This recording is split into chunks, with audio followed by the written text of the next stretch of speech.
How to use the rate stretch tool in Premiere Pro. I love to play table tennis, it's such a nice sport and all you need for it is a lovely little kitchen table. Does that problem look familiar to you? You actually still have some voiceover or text left, but your video footage is simply too short. That's really a pity, isn't it? And do you know what is even worse? Well, let me tell you, if you use the speed duration feature of Premiere Pro to solve this issue, because by doing this you will waste a lot of precious time. So let me tell you how this is actually done the right way by using the rate stretch tool in Premiere Pro. On the timeline here you can see our table tennis clip, as well as the audio that goes together with it. The problem here is that our video clip is simply not long enough, and there's a fantastic and really quick way for you now to solve this within Premiere Pro, and that is by using the infamous rate stretch tool. You can find the rate stretch tool here in the toolbar. If you see something else like the ripple edit tool here for example, all you need to do is to press and hold Alt on your keyboard and then left click on the third icon here in the toolbar so that you can bring up the secondary options here.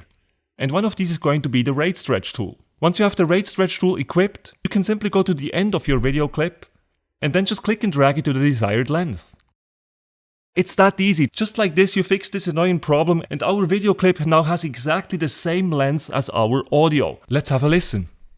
I love to play table tennis, it's such a nice sport and all you need for it is a lovely little kitchen table. Perfect, isn't it? So we were able to expand our video clip so that it perfectly fits our audio. When you do it like this, the rate stretch tool is obviously also going to adjust the speed and duration of your video clip, but it takes all of the guesswork out of it. So do yourself a favor and stop using speed duration for these types of adjustments. Also, if you use Premiere Pro to make YouTube shorts, make sure to watch the next video on my channel where I will tell you exactly how to do this quickly and very efficiently.